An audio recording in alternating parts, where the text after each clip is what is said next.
how did I improve my English fluency and vocabulary? Well, there is a story behind it. When I was in my learning phase, I was traveling by airplane and I had to ask for instant sandwich from an air hostess, and that was not available at that moment. So I had to ask her कि ma'am इसके अलावा अगर कुछ और available है तो आप वो मुझे प्रोवाइड कर दीजिए. But due to lack of fluency and vocabulary, I couldn't speak a single word in English. I used Hindi instead. That was so embarrassing moment for me. So then I decided that I have to improve my vocabulary and fluency at any cost. तो दोस्तों, मैं हूँ आपकी दोस्त Divya, trainer here eight American lingua, और मैं आपके लिए लाई हूँ कुछ शानदार टिप्स जो आपकी फ्लुएंसी और वोकैबुलरी दोनों को बूस्ट करेंगे. Tip number 1, read as much as you can. दोस्तों, जब आप रीडिंग करते हैं तो आप बहुत सारे वर्ड्स को पढ़ते हैं, राइट? अब पढ़ना इज नॉट ओनली सफिशिएंट, आपको उन वर्ड्स को स्टोर भी करना होता है अपने माइंड में, राइट? और जब आप उसको स्टोर करते हैं, आपको उसको यूज करने के लिए जब चांस आता है वो आप मिस कर जाते हैं. फिर आप बाद में सोचते हैं कि यार इस टाइम पे मुझे ये वर्ड बोल देना चाहिए था, बट वो उस टाइम पर याद ही नहीं आता. तो आपको क्या करना है, सपोज कीजिए आपके पास एक वर्ड आया vulnerable. Okay, the word is vulnerable. आपको इसका मतलब पता है कि इसका मतलब होता है over sensitive, a person who can get hurt physically और इमोशनली वेरी इजीली. अब मुझे ये वर्ड तो पता है, लेकिन अब इसको यूज कहाँ करूँ? तो अब आपको क्या करना है, आपको अब बहाना ढूंढना है कि अब मैं इसको कहाँ और कैसे यूज करूँ. Well, let me tell you about myself. When I learn this word for the first time, मैंने किया अपने फ्रेंड को कॉल और उसे एक इमेजिनरी स्टोरी बता दी जिसमें मैंने अपनी मम्मा के बारे में बताया कि मेरी मम्मा ओवर सेंसिटिव है.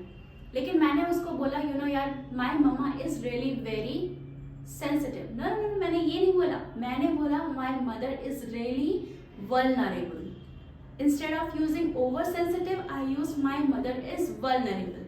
Now since then I never miss any chance to use this word in my life. Tip number 2, listen to the fluent speakers.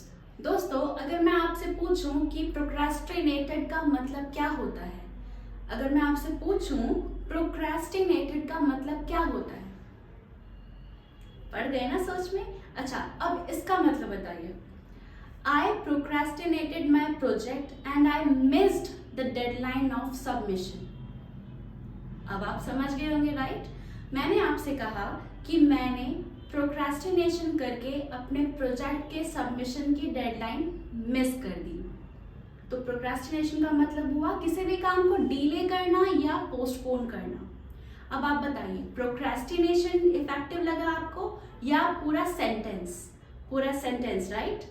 तो देखा आपने, सिर्फ वर्ड्स को जानना और पढ़ना ही काफ़ी नहीं है, उसको सुन के, उसको ऑब्जर्व करके आपको पूरे सेंटेंस का, पूरे वर्ड का मतलब आपको समझ आ गया.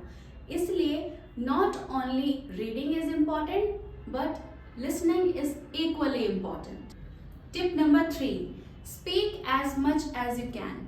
अब दोस्तों, आप रीडिंग भी कर रहे हैं और लिसनिंग भी, लेकिन अगर स्पीकिंग ही नहीं होगी तो फ्लुएंसी किस बात की, राइट?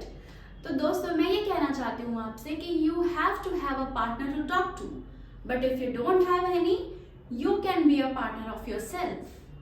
आप खुद ही जवाब दीजिए और खुद से ही सवाल कीजिए और इस कॉन्वर्सेशन को रिकॉर्ड जरूर कीजिए ताकि आप इसको बाद में सुन सके और अपनी ही मिस्टेक को बाद में रिपीट ना करें. So दोस्तों, I think these 3 tips are going to be impactful in your life. Please do try it and please do comment below that how these are going to be fruitful in your life. तो दोस्तों, I hope ये तीनों tips आपको ज़रूर helpful लगी होंगी.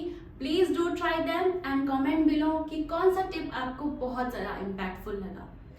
Till then, please keep supporting and like, share and subscribe.